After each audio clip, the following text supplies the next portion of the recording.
የሌለው ቸርነት ማለት ነው። ሰው ጋር ግን ሰውን ቸርነት ስትል ስስትነት ያለው ቸርነት ነው ሰው ጋር ልታገኝ የሚችለው። ፍጹም የሆነ ቸርነትን አምላክ ጋር ነው የምናገኘው። ለዛም ደግሞ አላህን የምንለዋለን ቸር የሆነ ጌታ እንለዋለን። ያ ቸር ስንል ደግሞ ንፉግነት የሌለበት ነው።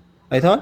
የሰውም ባህሪ ከአምላክ ባህሪ ጋር አታገናኘውም። ከስም ደረጃ ስሙ ሊጠራ ይችላል፣ ግን ባህሪው የአላህ ባህሪ ሲፋዎቹ ከሰዎች ጋር በፍጹም አይገናኙም።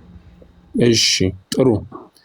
ከነዚህ ውስጥ ሁለቱ ስሞቹ ፈጣሪ ጅማሬ የለውም፣ ፈጣሪ መጨረሻ የለውም የሚል ነው ሁለቱ ስሞቹ። እሺ ቀጥ አልሐዩል ቀዩም። ኢየሱስ ደግሞ እንዲህ አለ፣ አልፋና ኦሜጋ እኔ ነኝ አለ። አላለም አላለም።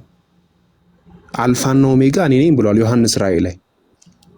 ዮሐንስ ራእይ ምዕራፍ 1 ቁጥር 8 ላይ ነው። አዎ ከዛም ግን ሌላም ቦታ እንየው። ዮሐንስ ራእይ ምዕራፍ 1 ቁጥር 8 ላይ ኢየሱስ ነው አልፋና ኦሜጋ ያለው። ሲጀመር ቅድምም እንደነገርኩ ጅማሬ ሲባል ጅማርነቱ ላይ ጉድለት ካለበት ከአምላክ ሙሉ ጅማሬ ፍጹም የሆነ ጅማሬ ጋር ልናገናኘው አንችልም። ጅማሬ የሚባለውን ነገር ራሱ ፈጽሞ ለአምላክም ራሱ ልንሰጠው አንችልም። አይተዋል። ግን ፍጹም የሆነ ቅድም ምን ብዬህ ነበረ? የሰው ልጅን ባህሪ ሰው ቸር ብለህ ከአምላክን ቸር ሲባል በቃ ይሄም ቸር ተብሏል፣ ያም ቸር ተብሏል፣ ስለዚህ አምላክ ነው የሚል ኮንክሉዥን ጋር ልትደርስ አትችልም። አላህ Subhanahu Wa Ta'ala ጥንት ዘላለም የነበረ ነው፣ ኋላ ዘላለምም ቀሪ ነው ሲባልና እንዲሆነ ሰው ደግሞ ጥንት ዘላለም ነበረ እና እንዲሁም ደግሞ መጨረሻ ዘላለም የሚቆያል ሲባል ምን ማለት ነው? አሁን ለምሳሌ ልል እችላለሁ ጥንት ዘላለም ነበረ ልል እችላለሁ። ከዛ ጥንት ኋላ ዘላለም ደግሞ ቀሪ ነው ብዬ ብል የሰውና የፍጡሩና የአካል ፍጡር መሆኑን ካሳየው ኦልሬዲ በቃ ከአምላክ ጋር ልታነጻጽረው አትችልም። ጅማሪ እንዳለው ካሳየው ከአምላክ ጥንት ዘላለም ጅማሪ ከሌለው አምላክ ጋር ልታነጻጽረው አትችልም። ኢየሱስ ለምሳሌ ለጅማሮ ለልጅነቱ ጅማሮ አለ። ኢቭን እንደ ስላሴ ያስተምሩ ፕሪ ኤግዚስተንስ አድርገው ማለት ነው። በጣም ጥሩ። ኢየሱስ ግን አየህ ይህንን ካነሳ አይቀር ለአምላክነቱ ሌላ የሚደግፍ ምንድነው ካልከኝ ኢየሱስ መርየም ጋር አልጀመረም። ኢየሱስ ዮሐንስ 8:58 እንደዛ ብትል እንኳን ጅማሬ ያለው በጣም ከአብርሃም በፊት እኔ ያለው አለ አይደል ኢየሱስ። ዮሐንስ ወንጌል ምዕራፍ 8 ቁጥር 58 ላይ አይደል? አዎ። እና ይሄ ደግሞ 33 ዓመት ሁሉንም እየነካ ማለፍ ሳይሆን አንድ ባንድ ነው። ኦኬ ትርጓሜው ምን ይመስላል? እነዛን አንድ ባንድ ማየት ይቻላል። ምንድነው ያደረ ግን ይሄ እዚሁ ሳንገባ የአልፋና ኦሜጋውን እንዲታዋለ ዮሐንስ ራእይ ምዕራፍ 1 ቁጥር 8 ላይ አልፋና ኦሜጋ የሚለው አብን ነው እንጂ ኢየሱስን አይደለም። እርግጠኛ ነህ? በርግጥ በረም ዮሐንስ ታስረዳኝ ይችላል። ሌላም ቦታ ላይ ስለሚለው እዛው መጽሐፍ ላይ ሌላም ቦታ ላይ ስለሚል ያሉትን ዮሐንስ ራእይ ምዕራፍ 17 ላይ ዮሐንስ ራእይ ምዕራፍ 21 ላይ የተጠቀሱት አልፋና ኦሜጋ የሚለው ማንን ነው የሚለው ማየት እንችላለን። ግን ዮሐንስ ራእይ ምዕራፍ 1 ቁጥር 8 ላይ ያለው በቀላሉ ያው እንደ ስልክ እየተጠቀምኩ ስለሆነ ባይል ብክፈት ዮሐንስ ራእይን ስትመለከተው ዮሐንስ ራእይ ምዕራፍ 1 ቁጥር 1 ላይ ወይ ኡስታዝ ትቀጥላለህ? ምናልባት ዮሐንስ ራእይ ምዕራፍ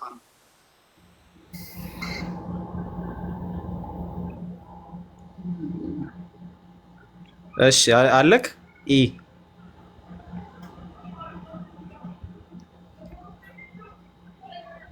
ያለክ መኖርን አረጋግጥልኝ አለው።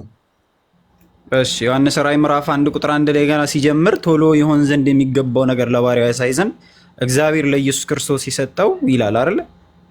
ማን የሰጠው?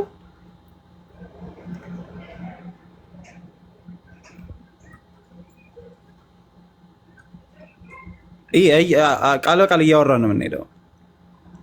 ፖዝ ዳቱን እየሰማሁ ነው። እኔ አነብልሃለሁ። በቃ አትውጣ።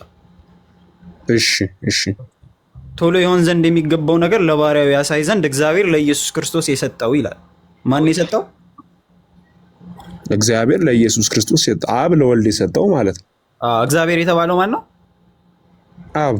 ኢየሱስ ደግሞ ኢየሱስ ነው፣ ወልድ ወልድ ነው። ክርስቶስ ነው። ከሰጠውም በእርሱ የተገለጠው ይህ ነው፣ ኢየሱስን በመልአኩ ልኮ ለባሪያው ለዮሐንስ አመላከተ ይላል። ዮሐንስ ደግሞ ለእርሱም ለእግዚአብሔር ቃልና ለኢየሱስ ክርስቶስ ምስክር ላየ ሁሉ መሰከረ ይላል። ለማንና ለማን መሰከረ? ለኢየሱስ የገለጠለት ራእይ የገለጠለት ለእግዚአብሔርና ስለ ኢየሱስ ምስክር መግለጥ ጀመረ። አሁን እዚህ መጽሐፍ ላይ ስትመለከተው ስለ እግዚአብሔርና ስለ ኢየሱስ ክርስቶስ ምስክር እየሰጠ የሚሄድ መጽሐፍ ነው። ስለዚህ እንደዚህ ይላል ቀጥሎ፣ ዘመኑ ቀርቧል፣ የሚያነበው የትንቢቱን ቃል የሚሰማውና በውስጡ የተጻፈውን የሚጠብቅ ብፁዓን ናቸው ይላል። ከዛ ይቀጥልና 4 ላይ ዮሐንስ በእስያ ላሉት ለሰባቱ ቤተ ክርስቲያናት ካለውና ከነበረው ከሚመጣው ይላል። አንድ አይተዋል። ስርዓተ ነጥቡ ለሰባቱ ቤተ ክርስቲያናት ካለና ከነበረው ከሚመጣው በዙፋናት ፊት ካሉት ከሰባቱ መናፍስት 2 ከታመነው ምስክር ከሙታን በኩር ከምድር ነገስታት ገዢ ከሆነው ከኢየሱስ ክርስቶስ ጸጋና ሰላም ለእናንተ ይሁን ይላል። ከኢየሱስ ክርስቶስ ይላል። አሁን እዚህ ጋር ጥያቄው ምን እንደሆነ ታውቃለህ? 3 ነገራቶችን እዚህ ጋር ተጠቅሷል አይደለ? 4 ላይ ዮሐንስ በእስያ ላሉት ለሰባቱ አብያተ ክርስቲያናት አለ ካለና ከነበረው ከሚመጣው አለ። አንድ በልልኝ። ይሄ ካለና ከነበረው የሚመጣው ማን ነው? በዙፋናት ፊት ካሉት ከሰባቱ መናፍስት ስርዓተ ነጥብ በዙፋኑ ፊት ያሉ ሰባቱ መናፍስት ማን ናቸው? ከታመነው ምስክር ከሙታን በኩር ከምድር ነገስታት ገዢ ከሆነው ከኢየሱስ ክርስቶስ ሶስተኛ ማን? በቃ ኢየሱስ ክርስቶስ ነው አለህ እኮ። ምንም እኮ ሩቅ አያስኬድም። መናፍስት ኖ ይኸውልህ ሰባቱ መናፍስት ማን ናቸው? ጥያቄውን ሰባቱ መናፍስት ኦፍ ኮርስ ሪፕሬዘንቴሽን ነው። ልክ ነህ። ኢየሱስ ክርስቶስ ላይሆን ይችላል አይደለም። አሁን እያወራ ያለው ስለ 3 ነገር መሆኑን ስትመለከት በስርዓተ ነጥብ እያያዘ ምን ይላል? ካለና ከነበረው ከሚመጣው ስርዓተ ነጥብ በዙፋናት ፊት ከሱ ጋር ችግር የለብኝም። ኮሜንተሪ መክፈት ይችላል የትኛውም የቤተ ክርስቲያን አባት ከሱ ጋር ችግር ግን ኢየሱስ ክርስቶስም አለበት ነው ፖይንቴ። አለበት አይደለም እኮ ሶስተኛ የተጠቀሰው ኢየሱስ ክርስቶስ ነው። ማን አይደለም ማለት ከሆነ እኮ ነው የሚለው ከሙታን ምስክር ማን ነው? ከሙታን በኩር ከምድር ነገስታት ገዢ ከሆነው ኢየሱስ ክርስቶስ ብሎ ጠቅሶታል። ሶስተኛ ላይ ያለው አንደኛ ላይ ግን ካለና ከነበረው ከሚመጣው ይላል ስርዓተ ነጥብ በዙፋናት ፊት ካሉት ከሰባቱ መናፍስት 2ኛ ከታመነው ምስክር ከሙታን በኩር ከምድር ነገስታት ገዢ ከሆነው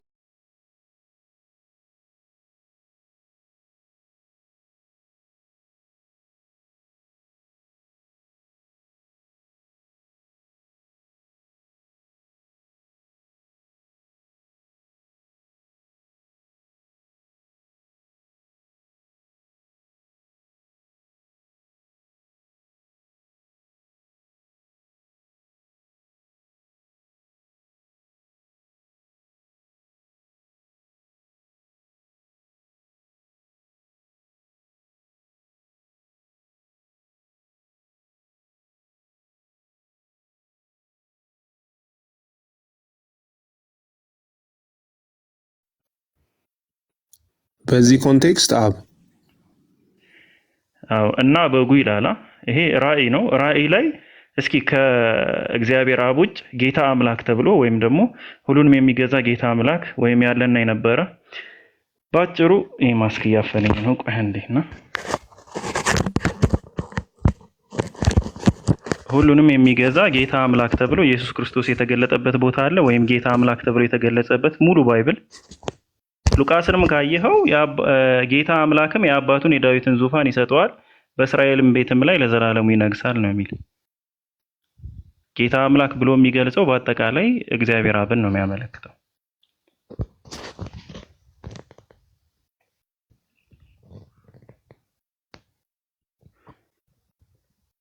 ይህ የምትፈልገው ነገር ካለ እኔ ከፍትልሃለሁ። እሺ፣ ወደ ሌላ ቦታ አትሂድ። እንድከፍትልህ የምትፈልገው ነገር ካለ ከፍትልሃለሁ።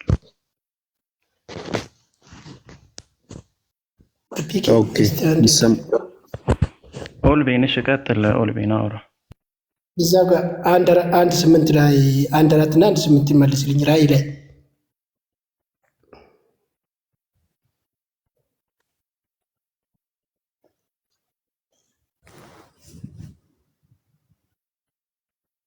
እሺ እስፒዞ ቅድም የሆነ ነገር ብሎ ነበር። ሰውዬው አላጤንም ይመስለኛል። ሰላም ነህ? አለው እግዚአብሔር ይመስገን። እዚህ ጋር 8 ቁጥር ላይ የሚመጣው ይላል ወይስ የሚመጣውም ይላል? ከሚመጣው ምን አለች አይደለ? አዎ እሺ በጣም አሪፍ። የሚመጣው ብልና የሚመጣውም ቢል በሁለቱ መካከል በቋንቋ ልዩነት አላቸው ወይስ አንድ ናቸው? እስኪ አስረዳኝ፣ ምንድነው ልዩነቱ? አይ መጀመሪያ አንተ ያረጋግጥልኝ። በዚህ ንግግር አንድ ነው ወይስ አይደለም? እኔ አሁን የተናገርኩት ምንድነው? አንደኛ ሁለት ነገር ነው የተናገርኩኝ። የሚመጣውም በሁለቱ መካከል አንተ እንግሊዝኛን ተጠቅመ ዴፊኒቲቭ አርቲክል እና ኢንዴፊኒት አርቲክል በሚባለውም ተጠቅመ ይሁን ንገረኝ። አንድ ናቸው ወይስ የተለያዩ ናቸው? በዚህ በንግግር ደረጃ ልዩነት ያመጣል ብዬ አምናለሁ። እንዴት? የሚመጣው ሲል ይሄ ነገር የታወቀ ነገር ነው ወይስ የታወቀ አይደለም? የሚመጣውም ሲል ደግሞ የታወቀ ነገር ነው ወይስ ያልታወቀው ነገር ነው የምንጠቀመው? እስቲ ንገረን፣ የምታውቅ ከሆነ ካልሆነ እኔ እሄድልሃለሁ። እስኪ ንገረኝ። አይ አንተ ቀጥል። የትኛው ነው የሚታወቀው? የሚመጣውም የሚለው ነው የሚመጣው የሚለው ነው የሚታወቀው? ለሚታወቅ ነገር የምንናገረው በግልጽ ጥያቄው አልገባኝም እውነት ለመናገር። እሺ ጥሩ። ያውልህ ኡስታዝ ተናገረ። ለመናገር ፈልጋል መሰለኝ ኡስታዝ። እሺ ችግር ሐሳብን ጨርስና ኢንሻአላህ እኔ እቀጥላለሁ። ሐሳብን ጨርስ። እሺ በጣም ትክክል። 1:4 ላይ የሚመጣው ብሎ የተናገረው አካል ኦልሬዲ ታውቋል ማለት ነው። በደንብ ስማይ። ያዛ 4 ላይ የተጠቀሰው አካል ኦልሬዲ ተነግሮ ታውቋል ማለት ነው። ስለዚህ አሁን እዚህ ጋር ምን ተጠቅሞ ሲናገር ያ እዛ ጋር የተነገረውም ለማለት ነው። ያውልህ አየህ ኦልሬዲ ማለት ነው። እዛ ጋር ያየነው ማንን ነው? አብን ነው። 4 ቁጥር ላይ ማለት ነው በቀጥታ ምክንያቱም ከሶስት አካላት አንደኛው አብ ስለሆነ ኢየሱስ ክርስቶስ ለብቻ ስለተናገረ። ስለዚህ ምንድነው እዛ ጋር ኦልሬዲ ያ የታወቀው አካል የሚመጣውም እቺ ምን ስትጠቀም ምንድነው ሙሉ ሐሳብ አብ መሆኑን ያስረግጥልሃል፣ ያሳውቅልሃል ማለት ነው። ከላይ ደግሞ የሚመጣውም የተባለው አብ እንደሚመጣ ለምን እንደሚመጣ ሌላ ነገር ሆኖ እንደሚመጣ ራሱ ምንድነው ታውቋል ማለት ነው። እዚህ ጋር 8 ላይ ምንድነው ስለ ኢየሱስ ተናግሮ ከጨረሰ በኋላ የሚመጣውም የተባለውም ብሎ አልፋና ኦሜጋ እኔ ነኝ ይላል። አብ ነው ማለት ነው። ኡስታዝ ቀጥል። አፍወን እሺ ቆይ አንድ ይሄንን ልጨርስና እንትን ልብትላላችሁ። ምን መሰለ ይሄን እንኳን አብ ነው ብዬ ብል እንደው ብቀበል እንኳን በደንብ ስሙኝ። እዚህ ጋር ዝቅ ብሎ ኢየሱስን እንዳይ 15 ጀምሮ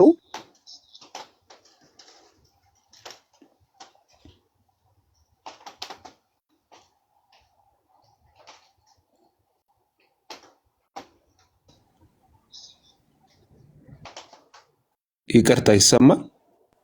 ትሰማል? ወጣ ነበረ አሁን ተመልሰሃል። ትሰማል? ኦኬ። ይሄ ለአብ ነው እንኳን ብትሉኝ ይቅርታ። አንድ 15 ላይ ሄድልኝ። 15 16 ላይ ቆይ 1:8 እንጨርስ ብኬ።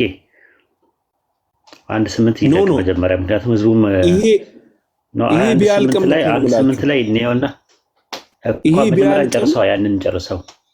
ግድ የለም ይሄ እሺ ለአብ ነው ብዬ ልቀበልልህ። ይሄ ለአብ ነው ብዬ እስካሁን መቀበል ብቻ ሳይሆን ድብና አድርጎ የሚያሳይ ነገር አለና ቆይ እስኪ አንዴ እኔንም እድሉን ስጠኛ። እሺ ላውራ እንዲገባ ማለት ነው። ራዕየ ዮሐንስ ምዕራፍ 1 ቁጥር 4 ላይ ሰላምና ጸጋ ለእናንተ ይሁን አለ። ከማን ፕሮ የሚል ነገር አለ። ከፍሮም የሚል ነገር አለ። ፕሮ ማለት በግሪክ ከማለት ነው። ካለ ከነበረው ከሚመጣው አንድ፣ ከዛ ካይ ይላል፣ ኤንድ ይላል። ከሰባቱ መናፍስት ይላል። ሰባቱ መናፍስት እነማን ናቸው? ራዕይ 8:2 ላይ ሰባቱ መላእክት ናቸው ሰባቱ መናፍስት የተባሉት። ራዕይ 5:7 ላይም አሉ ወደ ምድር የተላኩ የእግዚአብሔር ሰባቱ መናፍስት ተብለዋል።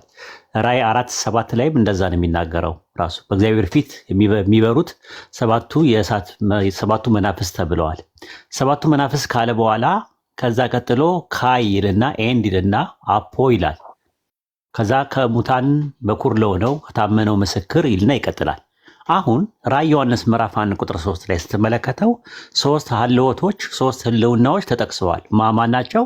ያለ የነበረ የሚመጣው 1፣ 7ቱ መናፍስት 2፣ ከዛ ሶስተኛው እና የመጨረሻው ደግሞ ታማኙ ምስክር የተባለው የናዝሬቱ ኢየሱስ 3 ናቸው የተጠቀሱት። ሰላምና ጸጋ ለእናንተ ልክ ሮሜ 1 ላይ እንዳለው በእያንዳንዱ ከእግዚአብሔር ከአባታችን ከጌታችን ከክርስቶስ ሰላምና ጸጋ ለእናንተ ይሁን።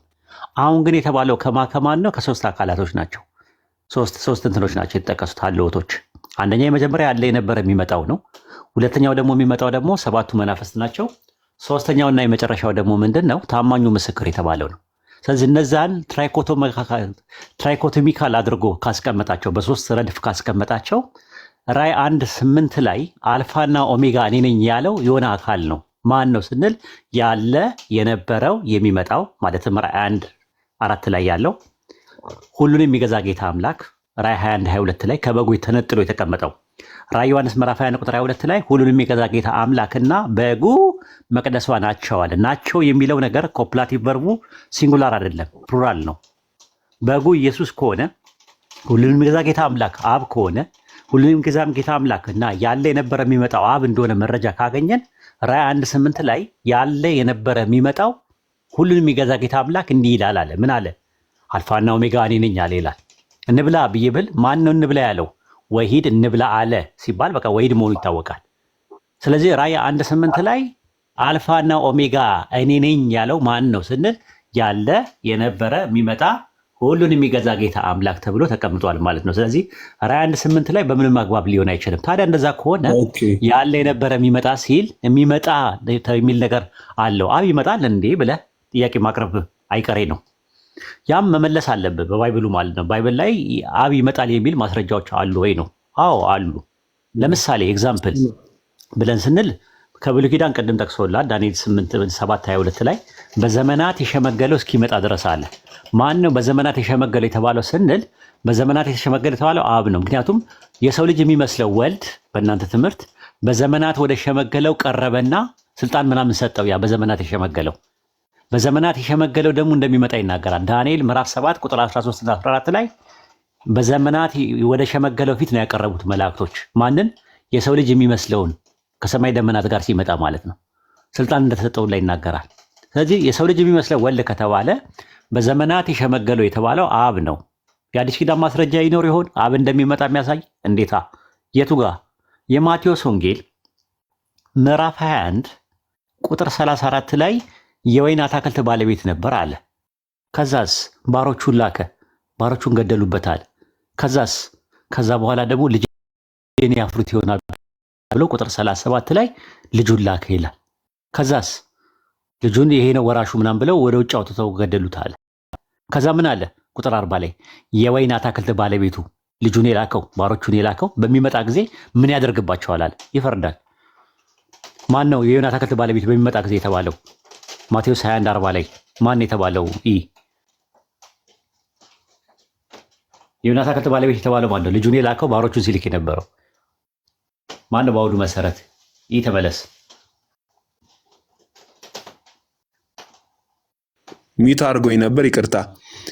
ልክ ነህ፣ እስማማለሁ። አብ ሊፈርድ እንደሚመጣ አምናለሁ።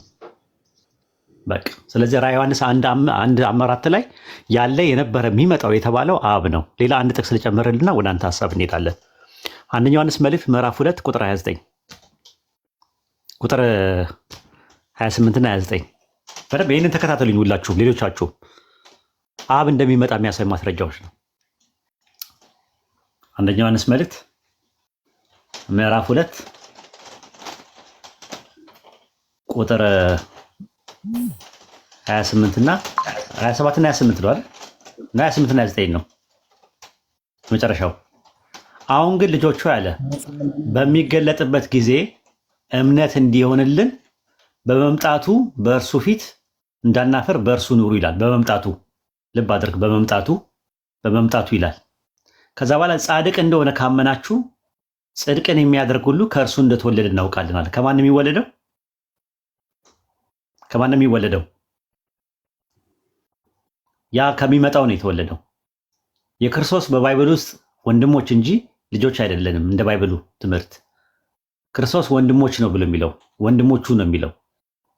ከዛ አንደኛ ዮሐንስ መልእክት 3:1 ላይ ግባ። አንደኛ ዮሐንስ መልእክት ምዕራፍ 3 ቁጥር 1 እዛው ላይ 3:1 ላይ የእግዚአብሔር ልጆች ተብለን ልንጠራ አብ እንዴት ያለውን ክብር እንደሰጠን እዩ አለ። እንዲሁም ነን። ስለዚህ እግዚአብሔር ስለዚህ ምክንያት ዓለም እርሱን ስላላወቀ እኛንም አያውቀንም፣ አብን ማለት ነው። ወዳጆች ሆይ አሁን የእግዚአብሔር ልጆች ነን። ምን እንደሚሆን ገና አልተገለጠም። ዳሩ ግን ቢገለጥ እርሱን እንዳለ እናየዋለን፣ እርሱን እንድንመስል እናውቃለን አለ። ማንን? ስለ አብ ነው የሚያወራው። የእግዚአብሔር ልጆች ተብለን እንድንጠራ አብ እንዴት ክብር እንደሰጠናል፣ ፍቅር እንደሰጠናል። አብ ራሱ ይመጣል፣ አብ ይገለጣል። ባሮቹ ፊቱን ያዩታል፣ መልኩን ያያሉ ወደፊት አብ ሲመጣ። ያንን ነው ራዕይ ዮሐንስ 1:8 ላይ ያለ የነበረ የሚመጣው የተባለው አልፋና ኦሜጋ ብሎ ያለው ያለ የነበረ የሚመጣው ነው። ያለ የነበረ የሚመጣው የተባለው ደግሞ ራዕይ 1:4 ላይ አብ ነው። አብ ደግሞ ከኢየሱስ ጋር በግራማቲካሊ ሊንጉስቲካሊ ተነጥሎ ነው ቁጭ ያለው። ይህ ይመስላል። አሁን ወደ አንተ መሄድ እንችላለን። እሺ ይሄ እስከ የሆነ ኤክስቴንት ነው ሊያሳምነኝ የሚችለው፣ ግን ዝቅ ብሎ እዛው 15 ላይ ብትሄድልኝ ፒኬ 14 ጀምሮ ብናነበው ስለ ኢየሱስ ነው የሚያወራው። 14 ጀምሮ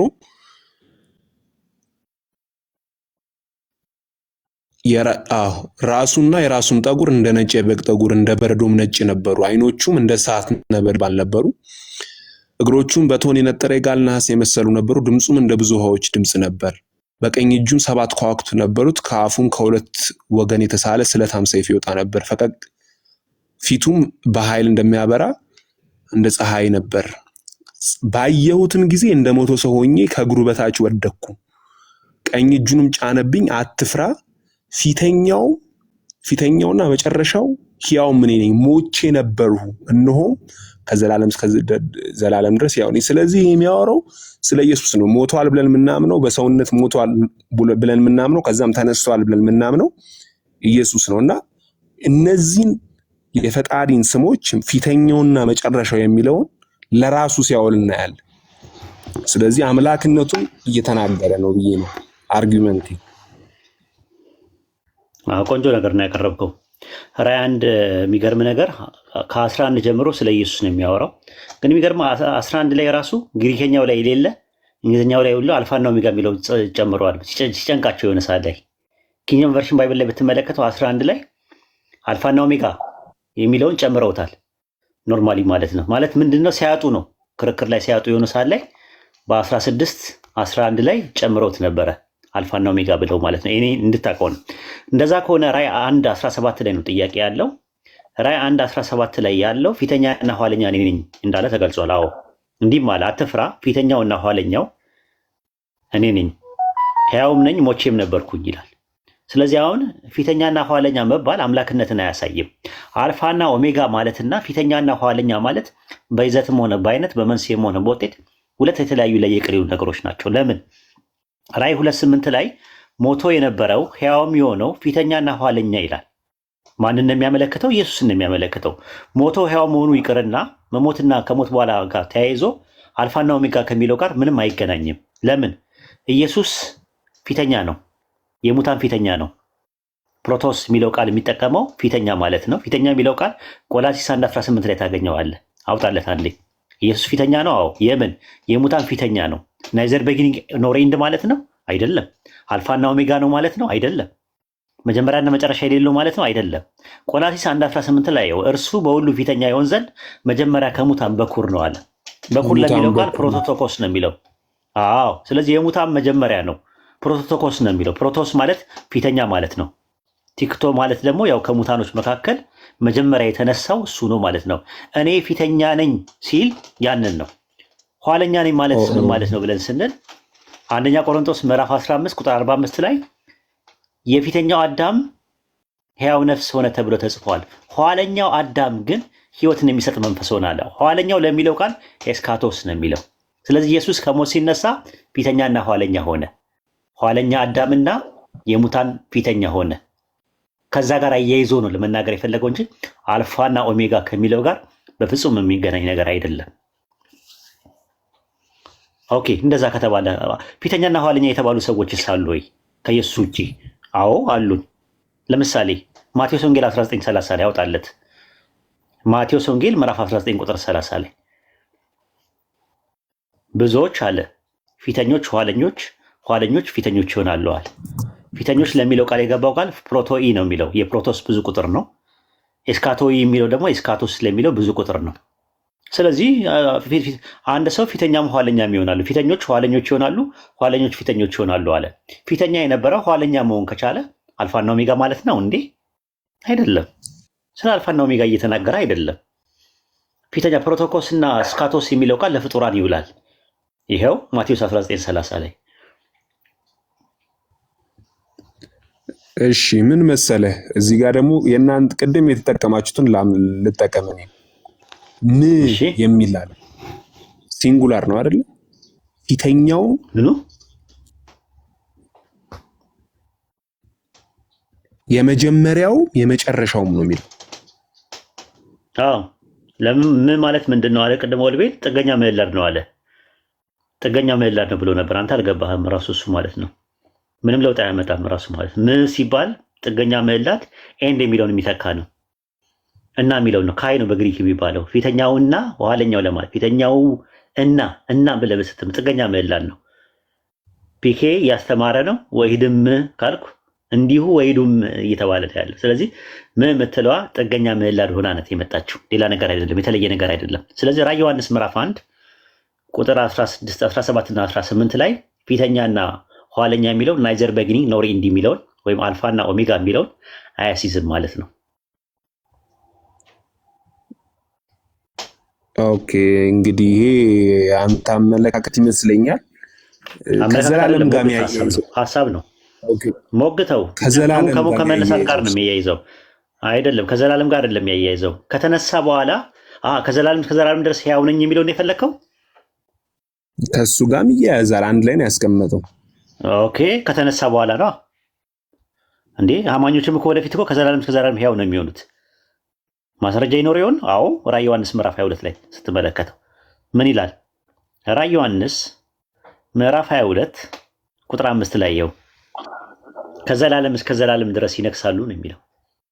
ከዘላለም እስከ ዘላለም እና ማለት እነሱ ናይዘር ቤጊኒንግ ኖር ኢንድ እየሆኑ ነው እንዴ? አልፋና ኦሜጋ ናቸው እንዴ? አይደለም። ስለ እነሱ እያወራ አይደለም። ከዘላለም እስከ ዘላለም የሚለው ቃል ሴማቲክ ሬንጅ ሆኖ ባይብል ላይ ይመጣል። ከሞት ከተነሳ በኋላ እንደ ባይብሉ ትምህርት ከዘላለም እስከ ዘላለም ድረስ ኢየሱስ ሕያው ነው። ያንን ነው የሚያሳየው። ኦኬ ስለዚህ የምታምኑት እናንተ ይሄ ስለ አምላክነቱ አይደለም ወይም ደግሞ አይደለም። ሲጀመር በነገራችን ላይ ሀቢቢ በጣም የምነግርህ ነገር ራዕየ ዮሐንስ አጨቃጫቂ መጽሐፍ ነው። በታሪክ ውስጥ ቸርች ፋዘርስ ውስጥ የማይቀበሉት አሉ። የቂሳሪያው አሳቢዮስ፣ ጎርጎርዮስ ዘንዚናዙ፣ ጎርጎርዮስ ዘኑሲስ ብዙ የማይቀበሉት አለ። የሲትሮን የሚባል መናፍቅ ያዘጋጀው መጽሐፍ ነው ተብሎ ነው የሚባለው። ራዕየ ዮሐንስ የዮሐንስ ራዕይ ብቻ አይደለም ያለው። የጴጥሮስ ራዕይ የሚባል አለ፣ የጳውሎስ ራዕይ የሚባል አለ፣ የፊልጶስ ራዕይ የሚባል አለ፣ የበርተሎሜዎስ ራዕይ የሚባል ብዙ ራዕዮች ነበሩ የነበሩት።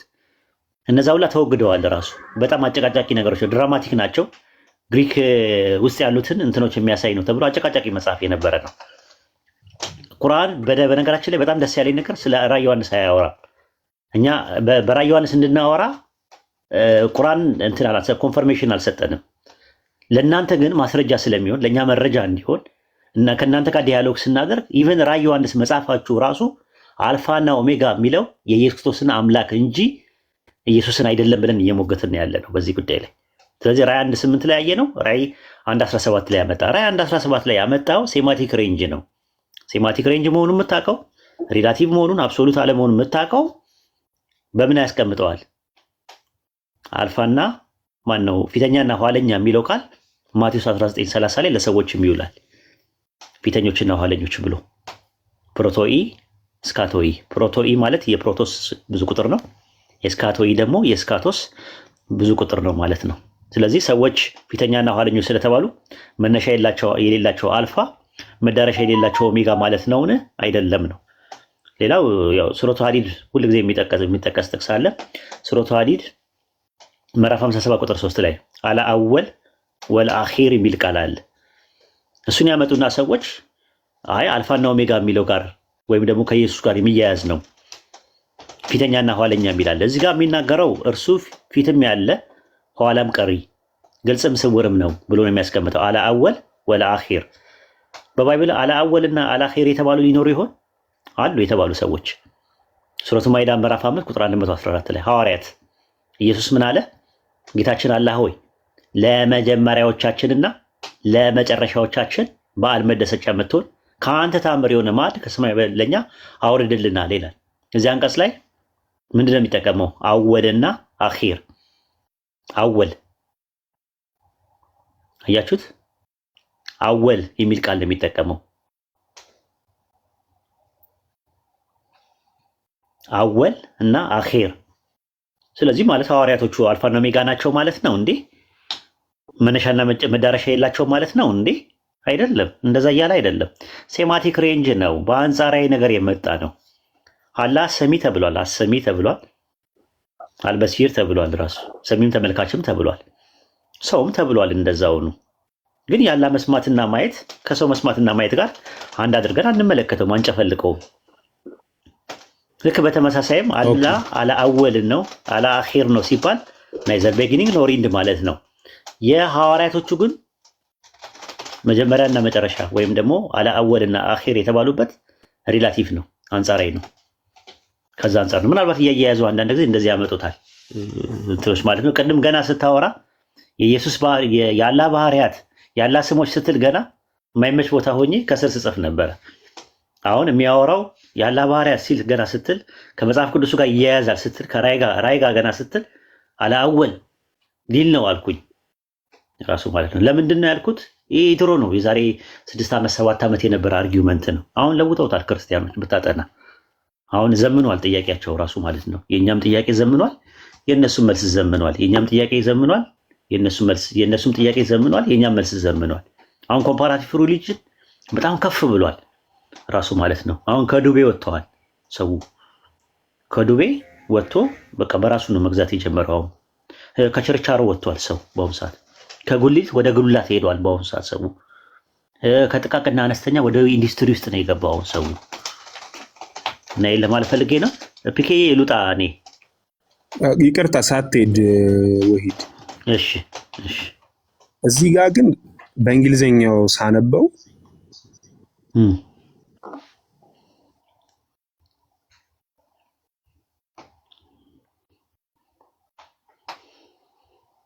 እዚህ ጋር ብዙዎች እዛ አሁን ነበር አይሰማም። እሺ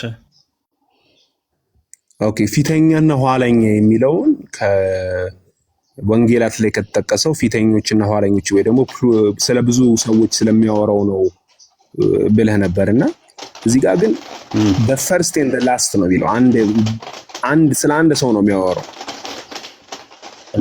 ይሄ ስለ አሁን ያነበብነው ጥቅስ ላይ ዮሐንስ ራእይ 1 ላይ 17 እኮ 17 ላይ ስለ ኢየሱስ ነው የሚያወራው። ማቴዎስ 19 ግን ስለማን ነው የሚያወራው? ስለ ብዙ ሰዎች ነው። እና እዚህ ጋር ብቸኛ አንድና ብዙ ሰዎች ነው አይ ብዙዎች ፊተኞች ኋለኞች ይሆናሉ የተባሉት ማን ናቸው? ፊተኞችም ኋለኞችም ይሆናሉ የተባሉት እነማን ናቸው? እዚህ ጋር ግን የሚያወራው ፖይንቴ በደንብ ይስሙኝ አቶ ውድ አይ ዘፈረስት ይኸውልህ፣ አይገባኝ። ዘፈረስት እና ዘላስት የተባሉት እነማን ናቸው? ሰዎች ናቸው ወይስ ጢንዛ ናቸው? ድመት ነው? ውሻ ነው? አይጥ ነው? መልአክ ነው ወይስ አምላክ ነው? እዚህ ጋር የተባለው ማቴዎስ 19:30 ላይ ሰዎች ናቸው። ስለዚህ ከሰዎች መካከል አንድ ሰው ውስጥ ኤግዛምፕል ውሰድና የአንድ ሰው ምንድን ነው ፊተኛና ኋለኛ መሆን ይችላል? በዚህ ጥቅስ መሰረት ሁለቱንም መሆን አይችልም። እንደ ጥቅስ እኮ ነው። በጥቅሱ መሰረት ነው ያልኩህ። ጥቅሱ ይላል ሁለቱንም መሆን እንደሚችል። ፊተኞች ኋለኞች ፊተኞች ይሆናሉ ነው የሚለው እኮ። ያው ሁለቱንም ሳይሆን ፊተኛ የነበሩ ይቀያየራሉ ነው ሐሳቡ። ይቀያየራሉ፣ ግን በአንድ ወቅት ግን ፊተኛም ኋለኛውም ሆነዋል። ያ ስለዚህ በጣም አመሰግናለሁ። ስለዚህ ፊተኛና ኋለኛ የሚለው ቃል ሴማቲክ ሬንጅ ሆኖ ይመጣል፣ አንጻራዊ ሆኖ ይመጣል። ግን እዚህ ጋር ፖይንቴን ሚስ እያደረኩት ነው። አላረኩትም፣ በፍጹም አላረኩትም። እዚህ ጋር the first and the last ነው የሚለው ስለ አንድ ሰው ነው የሚያወራው።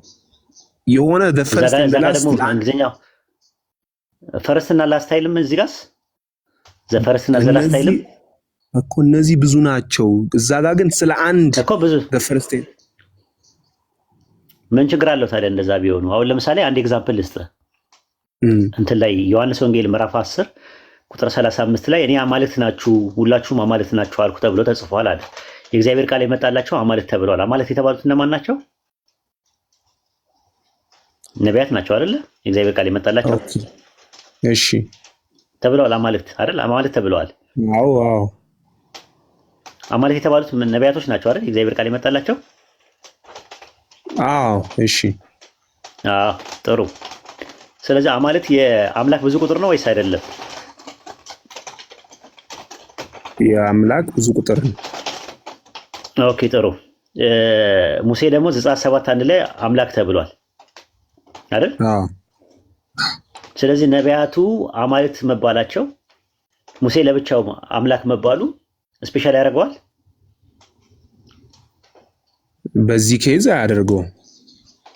በቃ እንደዛ ማለት ነው። ራዕይ 1:17 ኢየሱስ ፊተኛና ኋለኛ መባሉ፣ በጥቅል ደግሞ ሰዎች ደግሞ ማቴዎስ ወንጌል ምዕራፍ 19 ቁጥር 30 ላይ ፊተኛና ኋለኞች መባላቸው ምንም የሚለየው ነገር የለም። ቃሉ አንድ አይነት ነው አፕላይድ የሚሆነው። አንደኛ ሁለተኛ ነገር ደግሞ መያዝ ያለብህ ሁለተኛ ነገር ደግሞ ምንድነው? ፊተኛ የሚለው ፕሮቶስ የሚለው ቃል የምን ፊተኛ የሚለውን ነገር ይፈታልናል ባይብሉ ራሱ። ራዕይ ዮሐንስ ምዕራፍ 1 ቁጥር 18 ላይ ያለውን የሚፈታልን ማን ነው? ቆላሲስ ምዕራፍ 1 ቁጥር 18 ላይ ያለው ነው።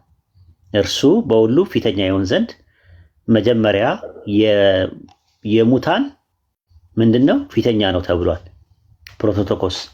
ፕሮቶስ የሚለው ፊተኛው ቃል እዚህ ጋር ውሏል። ስለዚህ ኢየሱስ ከሞት በሚነሳበት ሰዓት ላይ የሙታን ፊተኛ ነው። ከዛስ ኋለኛው ነው ወይ ሲባል አዎ፣ ከሞት ሲነሳ አንደኛ ጴጥሮስ 3:18 ላይ በስጋ ሞተ በመንፈስ ግን ሕያው ሆነ አለ። ስለዚህ ሁለተኛው አዳም ሕይወትን የሚሰጥ ምን ሆነ? መንፈስ ሆነ አለ። አንደኛ ቆሮንቶስ 15:45 ላይ ኋለኛ አዳም የሆነውና ኋለኛው አዳም ኢየሱስ የሆነውና የሙታን ፊተኛ የሆነው ፊተኛም ኋለኛም የሆነው ከሞት ከተነሳ በኋላ አድርጎ ነው ባይብሉ የሚያስቀምጠው። ለምን? ራዕይ ዮሐንስ 2:8 ላይ ታገኘዋለህ። ሞቶ የነበረውና ሕያው የሆነው ፊተኛና ኋለኛ እንዲህ ይላል። ራዕይ 2:8 ላይ ሞቶ የነበረውና ሕያው የሆነው ፊተኛና ኋለኛ ያያያዘው ከሞት ከመነሳት ጋር ነው እንጂ ከጥንት ጀምሮ ከፍጥረት በፊት መኖሩንና ፍጥረተ ዓለም እንደማሳልፈው ከመኖር ጋር አይደለም ያያያዘው። ይሄ ነው ራሱ ማለት ነውና አይበቃኝም፣ አትለቀኝም አልልም። ኦኬ፣ እዚህ ጋር እንደው የቅድሙን ለማንሳት ያህል ፈርስት ኤንድ ደ ላስት ነው የሚለው። እዚህ ጋር ስለ አንድ ፊተኛና ስለ አንድ ኋለኛ ነው የሚያወራው። ትክክል። ቅድም የሰጠው ላይ ዘጸአት 7:1 ላይም አምላክ የሚለው ጋድ የሚለው ስለ አንድ ሰው ነው የሚያወራው። ስለማን ነው የሚያወራው? ስለማን ነው የሚያወራው?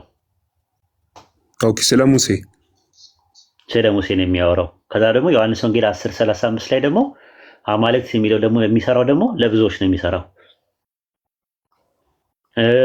ራዕይ ዮሐንስ 1:17 ላይ ደግሞ ፊተኛና ኋለኛ የሚሰራው ለአንድ ነው የሚሰራው ለኢየሱስ። እንደገና ደግሞ ላይ ማቴዎስ ወንጌል ምዕራፍ 19 ቁጥር 30 ላይ ደግሞ ለብዙ ሰዎች ፊተኛና ኋለኛ የሚለው ለብዙ ሰዎች ይፍጠራል።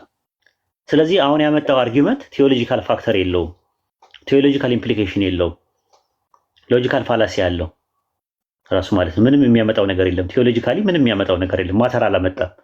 ቴዎሎጂካል ማተር ያመጣል ካልክ ሊንጉስቲካሊ፣ ግራማቲካሊ፣ ኮንቴክስቹዋሊ እና ቴክስቹዋሊ የሆነ አፕሮች ተጠቅመህ መሞገት አለብህ እንጂ ይሄኛው እዚህ ጋር ስለተጠቀመ እዚህ ጋር መጠቀም አለበት እዚህ ጋር ስፔሻል ያደርገዋል ምናምን የሚባል ነገር የለውም ራሱ ማለት ነው።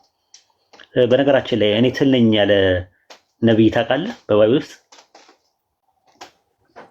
አላስታውስም። እኔ ትል ነኝ ያለ አንድ ነብይ አለ። ትል ነኝ ያለ በባይብል ውስጥ እኔ ትል ነኝ ያለ ነብይ አለ? አንድ የምታውቀው ነብይ አለ? ከአንድ ነብይ ውጪ እኔ ትል ነኝ ያለ አንድ ነብይ የለ ከአንድ ነብይ ውጪ። ስለዚህ ያ ነብይ አምላክ ነው፣ አምላክ ነው። ይህ እሺ፣ ያ ነብይ አምላክ ነው። ይሄ ያው ዳዊት የሚባለው አምላክ ነው። አምላክ አይደለም? ፈጣሪ ነው። አይ ፈጣሪ ነው ብለን ምንም ያው አባባል ነው እሱ። እሺ ያው ትል ነኝ ብሏል። ትል ነኝ እስቲ ከዳዊት ውጪ እኔ ትል ነኝ ያለ አምጣ። አንተ ከዳዊት ውጪ እኔ ትል ነኝ ያለ አምጣ። ኦኬ አለ ብዬ አልገምትም። እሺ በቃ ከሌለ ፈጣሪ ነው ዳዊት። ስፔሻል ነው። እኔ ትል ነኝ ብሏል። እኔ ትል ነኝ ያለ ከዳዊት ውጪ የለም። ስለዚህ ዳዊት ፈጣሪ ነው። ከነብይ መካከል እስቲ አንድ ነብይ አምጣ። እኔ ትል ነኝ ያለ ነብይ አምጣ። የለም። ስለዚህ ዳዊት ምንድነው? ፈጣሪ ነው። አልገባኝም ሐሳቡ እኮ አንድ ነገር የተነገረ ነገር ለአንድ ነገር ብቻ አገልግሎት ላይ ስለዋለ ያንን አካል ስፔሻል አድርጎ ያሳያሉ ወይ ነው? አሃ እዚህ ጋር እኮ ቅድም ማን ነው እንደውም አንስቶታል። ለሰውነት ስናውለውና አንድ ነገር ለአምላክነት ስናውለው ይለያያል አይደል? ምን ለምሳሌ ኤግዛምፕል አምጣልኝ። ለምሳሌ እዚሁ the first and the last የሚለው ለክርስቶስ ሲውልና ለነዚህ ለሰዎች ሲውል ይለያያል አለ። የለያይም። እኔ ፕሮግራማቲካሊ ያሳየው ፊተኛና ኋለኛ የሚለው አንደኛ ለፍጡራን የመጣበትን ይሄኛው እዚህ ጋር ያመጣው ነገር ምንም ኦንቶሎጂካሊ ማተር አያደርግም። ምናልባት ሜታፊዚካሊ ማተር ሊያደርግ ይችላል። ኦንቶሎጂካሊ ግን አያሳይ። ኢየሱስ ክርስቶስን ምንም ከፍ የሚያደርገው ነገር የለም። ኦኬ እንደዛ ነው በጣም ነው እንግዲህ ለምን መሰለህ? አዎ እንደዛ ነው። ለምን መሰለህ? እንደዛ ብዬ የምልበት የራሴ ምክንያት አለኝ። ለምሳሌ እንትን ላይ ስትመለከተው ማቴዎስ 1:18 ላይ ገባ። ማቴዎስ 1:18 ላይ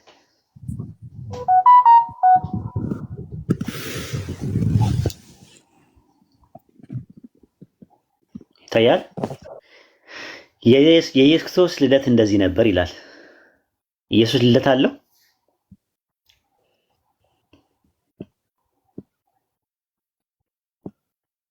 ልደት አለው?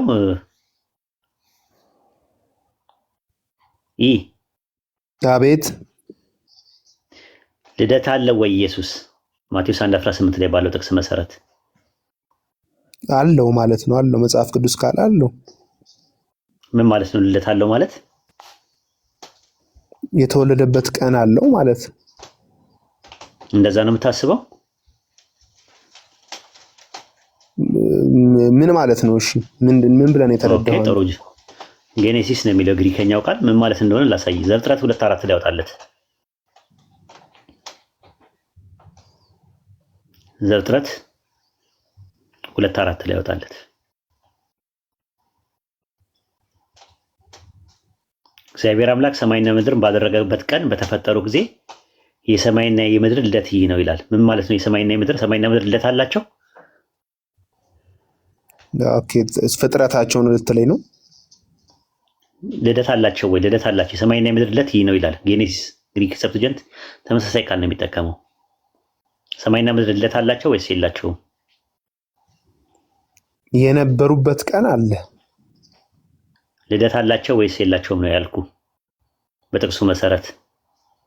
ኦኬ ልደት አላቸው በጥቅሱ መሰረት። ስለዚህ ልደት ማለት ጅማሮ ነው፣ መነሻ ነው። ልደት ማለት አሁን እንደዛ ነው።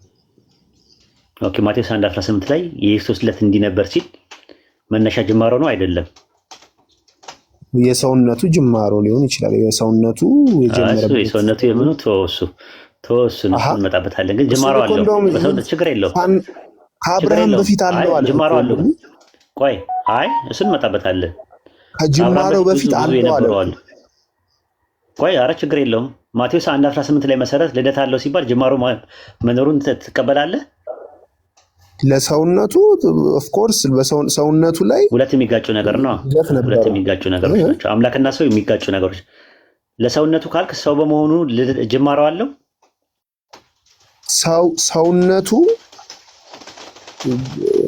ምድር ላይ ሰውነቱ አይልም እኮ ሰውነቱ አይልም። ጥቅሱ የኢየሱስ ክርስቶስ ልደት መጀመሪያ እንዲህ ነበር ነው የሚለው።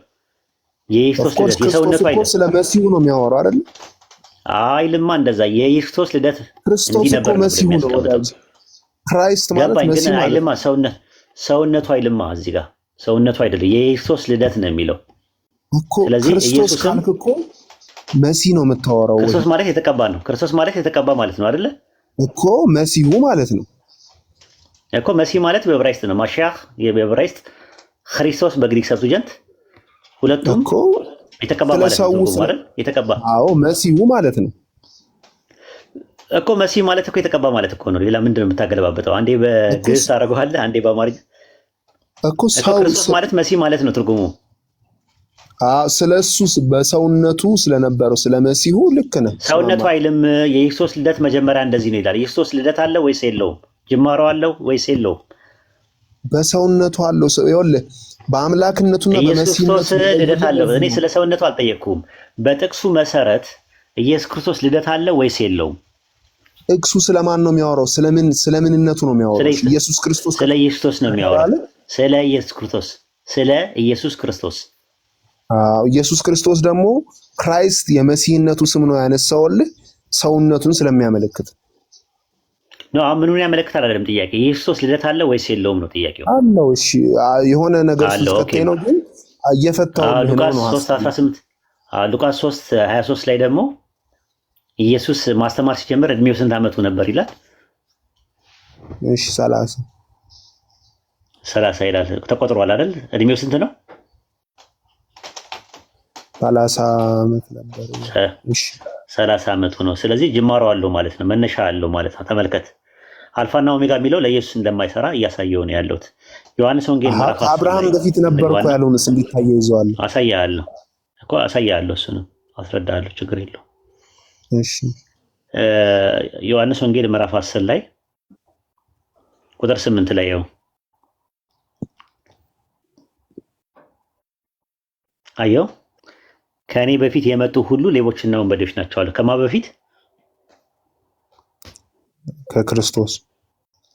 ከእኔ ነው የሚለው። እኔ የሚለው ነገር ምን እንደሚያመለክተው ማንነትን ነው ወይስ ምንነትን ነው? ከእኔ በፊት ሲል እኔ የሚለው ማንነትን ነው ወይስ ምንነትን ነው? ማንነት። ስለዚህ ከኢየሱስ ማንነት በፊት የሚቀርሙት ሰዎች አሉ። መሲህን ይሉ ነበሩ እኮ። ስለዚህ ምንድነው ማንነቱን የሚቀርሙ አሉ። የኢየሱስ ክርስቶስን አይደንቲቲ የሚቀርሙ ፍጥሮች ነበሩ ነው። በዛ ሰዓት መሲህን ብለው በሰውነት የመጡ አሉ። ገባኝ። በሰውነት የመጡ አሉ። ግን ከኔ በፊት ሲል ያ ማንነት እኔ የሚለው ማንነትን ነው ምንነትን አይደለም ያመለክተዋል። ምንነቱ ጅማሮ አለው ማለት ነው። ምንነቱ ጅማሮ አለው።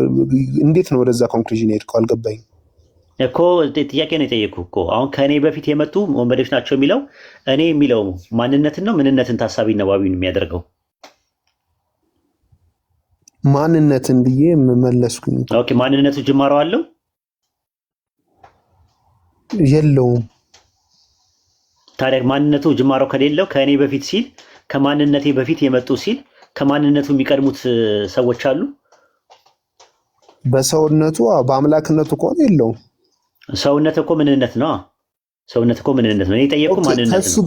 ከሱ በፊት በአጭሩ ከሱ በፊት መሲህን ብለው የሚመጡ ነበሩ እኮ። እኔ የሚለውን ነው የፈለኩ። የወልድ ፕሮሶፖን የሰው ፕሮሶፖን አለው እንዴ? በፕሮቴስታንት ትምህርት ውስጥ ከማርያም የወሰደው ፊዚክስ ነው አይደል? የወሰደው ፊዚክስ ነው ከማርያም የወሰደው አይደል? ኔቸር ነው የወሰደው ከማርያም።